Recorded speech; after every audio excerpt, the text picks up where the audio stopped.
What's going on, everybody? Wilson here, your spiritual hype man, and I am super happy to be back. I'm feeling great. Just got off the phone with my aunt. Shout out to her. I actually forgot to send her a birthday wish, and she's like, "You didn't fucking call me," and I was like, "I'm so sorry." But and I did explain to her that she wasn't the only one of my family that I forgot to. But now I put it in the calendar, so I definitely get reminded. So shout out to anybody else who I forgot their birthday as, or if today is your birthday, happy birthday to you. I hope you're doing well. And if you're not, just remember it's the thoughts in our head. It's just the thoughts, and we have to figure out how to change those thoughts.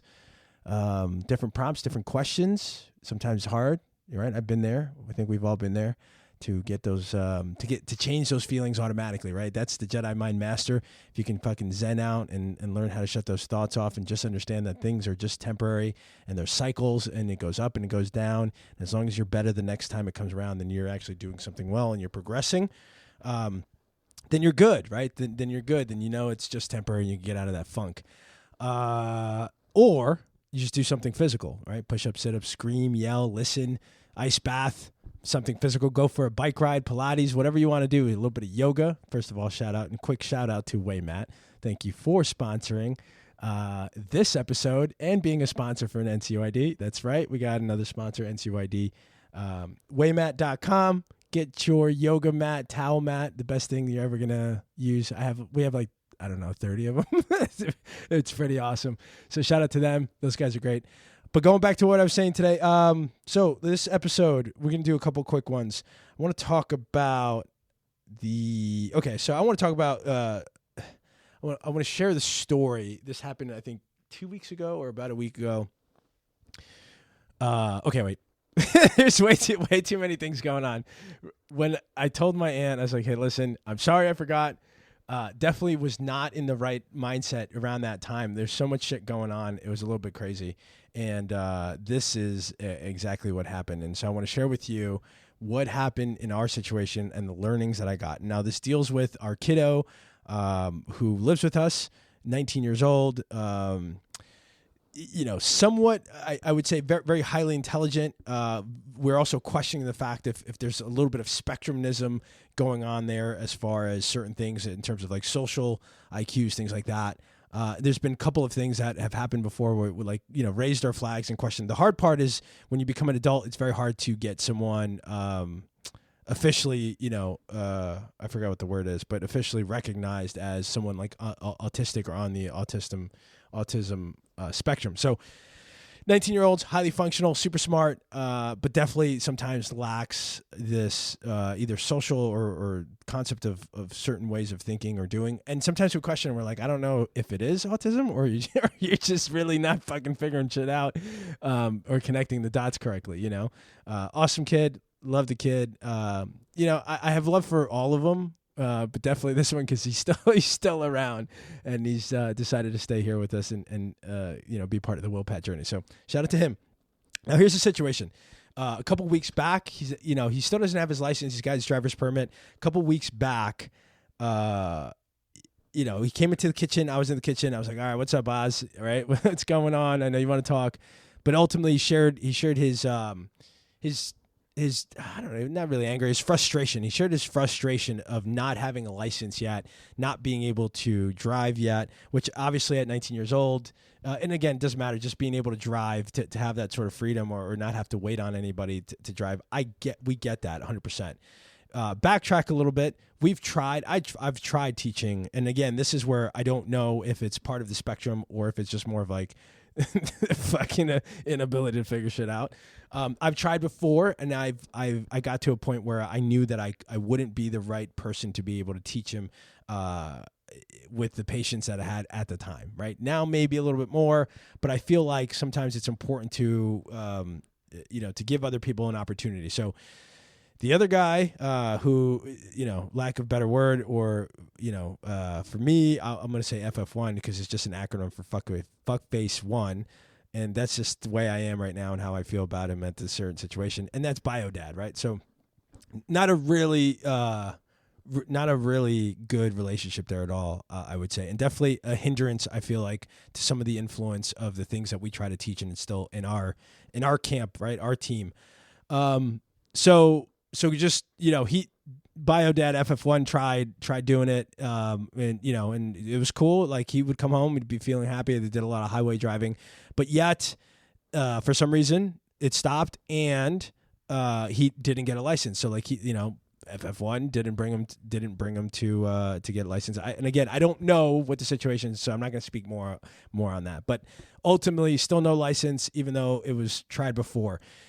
If I were to evaluate the individual driving our kiddo, I think he's good, but I feel like there's a lot, like if there's too much stimulation at some point, then there's too much mental processing all at the same time that he's very fucking highly functional and very smart at when you need that and you can not be driving, right? Like if you're, organizing gameplay for soccer or anything like that, super, super great for what he's doing.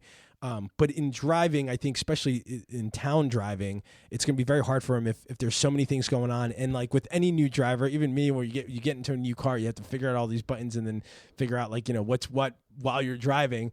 I think will be 10 times harder for somebody that has that way of thinking or the way that brain works at that moment. Even me, right? Even me, because sometimes it's like 1,000 miles an hour. Take a breath.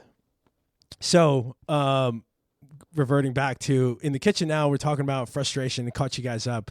He was like, hey, we're super frustrated. And then I was like, wait, this is awesome. It's a great opportunity. Like, I feel like he's, I feel like it's an opportunity to, be the influence, be a positive influence in this situation, and then help him, guide him to think about how do we solve this problem. And so we went through it. We basically spent 2 hours talking about it and coming up with a solution that we both agreed on. Mom was there. Like, Mom came in. I was like, hey, this is kind of what we're thinking. It's good, right? So this is what he's going to do. Ultimately, the idea was like, hey, look, if you feel like you're ready to drive, there's two things that we can do. Well, there's really one thing that we can do. Let's go get you a test. If you fail, then you're not ready to drive, and let's put you into a driving school so someone can give you the education that you need to be able to do so. Great.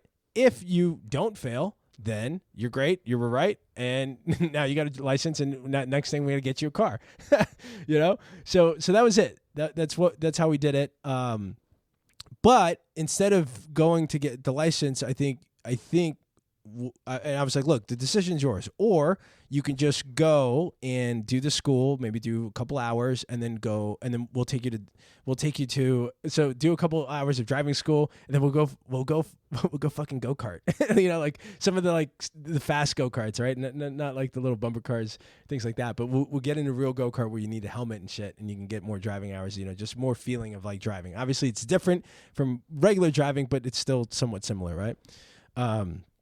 And so that was the plan. So that was the plan. So cool, man. And we want to do responsibility as well as far as like financial. So I'm like, look, I'll pay half for you. We'll pay half. Mom and I will go in half. You take care of the other half for you. So that way you're responsible. You feel fucking good about the work that you're doing and what you're going to get from it. And then once you're done, you get your license, and we'll continue to go. And we'll go to we'll go to the go-karts, have a great fucking time. We'll do that for a couple weeks, and we'll call it a day. And then in whatever, 4 weeks, you should have your license ready to drive. Cool. Nice. Dab. We felt really good about it.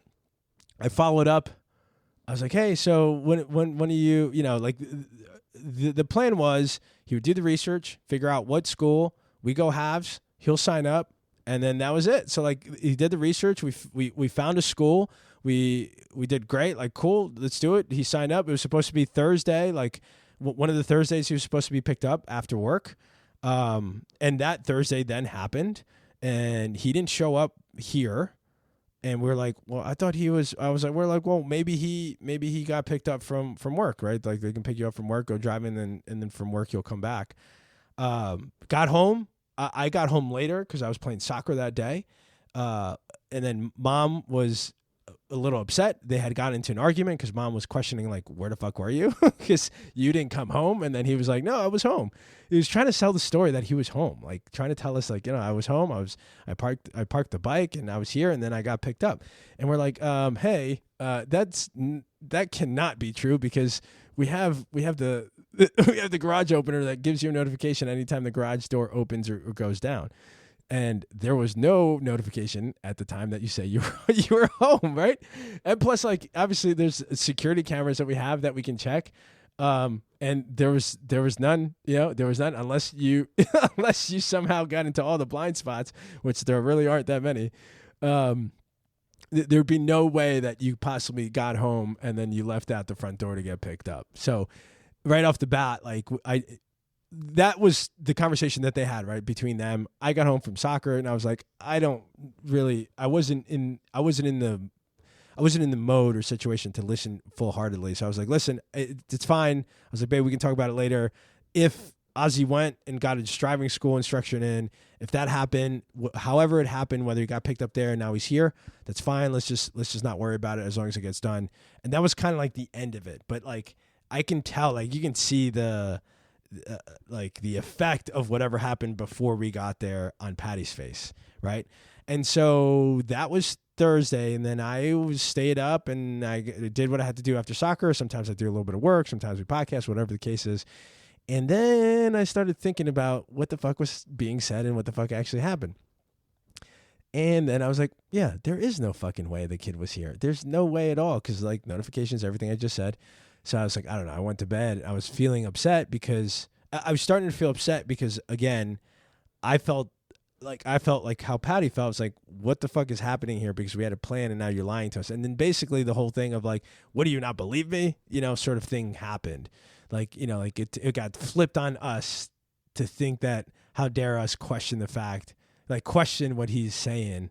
And that is like we were parents that don't believe him, or like is discrediting the child sort of thing, So there was definitely some psychological fucking ish there, which again, I've been there, done that. We've all been there, done that. So like you can identify, right? And I identified it right off the bat because I used to do a lot of that mental manipulation. And so whatever, I went to bed and then I fucking heard him, and I didn't need an alarm. I did not need an alarm. I heard him in the kitchen. I didn't need the alarm to wake up. And I said, hey, Oz. I said, let me ask you a couple questions. I know what happened last night, and I was totally fucking calm, like in this manner. And then same thing. And then he gave me the same shit. And I was like, Oz, do you understand that doesn't make sense? Like that is impossible because of the garage door clicker gives notifications, right? So he didn't think about that, right? Like he didn't think about, oh yeah, that makes sense until that. And then I'm like, so how does that make sense? Like if I were to tell you that, and you already know all this information, how does that make sense to you? And so it didn't. And then we, went back and forth, and ultimately I was able to get the truth. And the truth was, he doesn't think, and again, I don't know where this is coming from, but I think I know where it's coming from in terms of influence from a different camp, different party, different acronym, as far as him not needing to go to driving school, period. Like, he's like, I don't think I need to go to driving school. I think I'm fine. I was like, oh, okay. Well, then are you going to go take the test? Like, you know what I mean?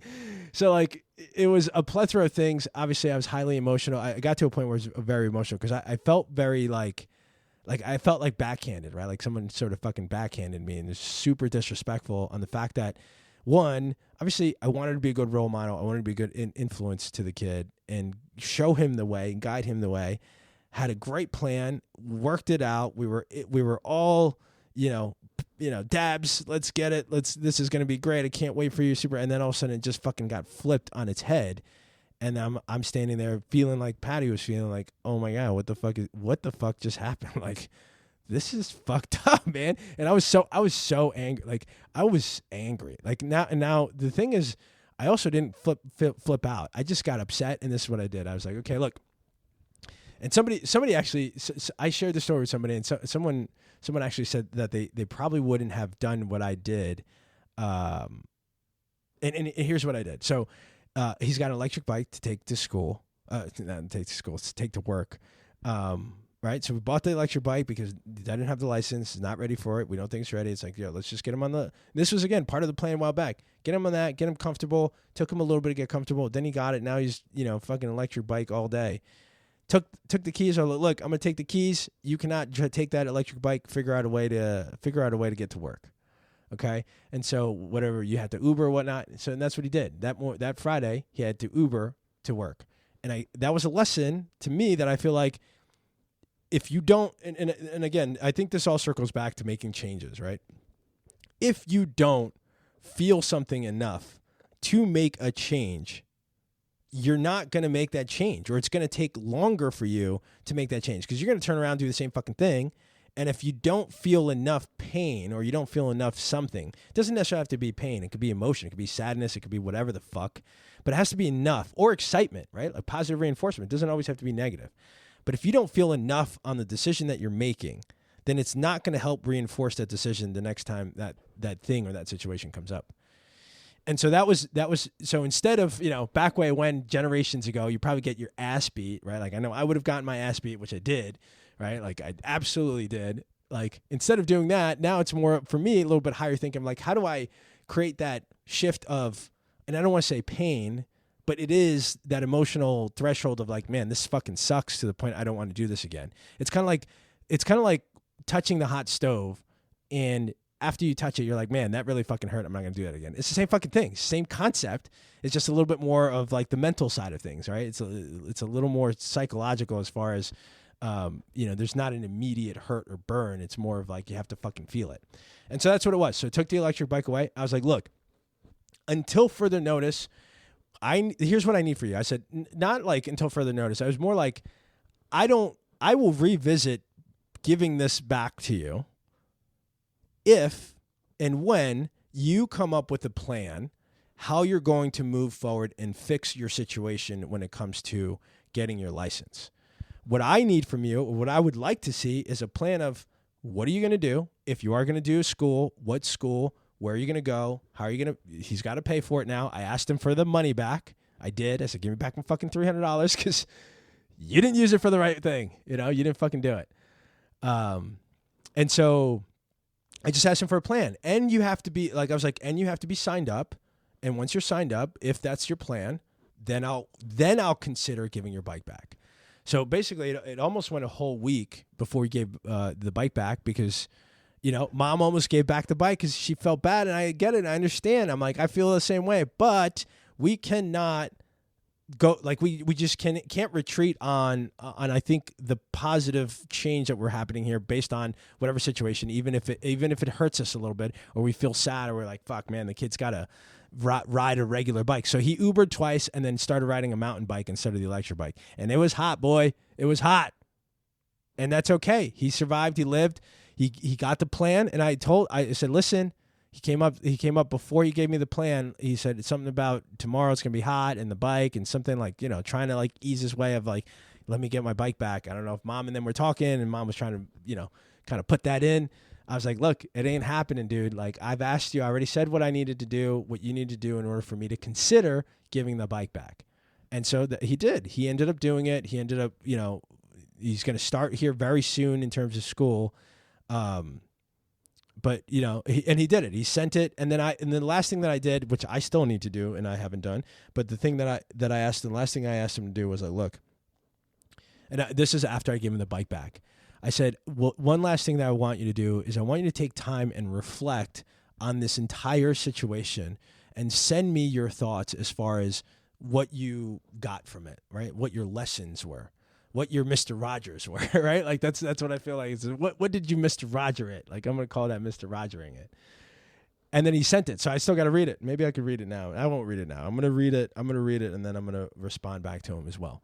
So that was a situation where there were so many emotions involved. And one of the emotions, like, one that I'm working on disconnecting is anytime the other camp gets involved, the other acronym gets involved, there's so much emotional frustration and anger when I think about that like I'm continuing to work on like sort of letting that go and understand like everyone's got their own fucking situation. But to me, I just bothers me that it's still like, even after the kids have turned 18, it's still a fucking influence. For a minute there, I was like, oh yeah, no, this is gonna be okay. And it is. It's not like it was before, for sure. But certain little fucking nuances like that really piss me the fuck off. But that's what I'm working on. That's what I'm doing. You know what I mean? And if you're going through a similar situation or something like that, I hope this helps.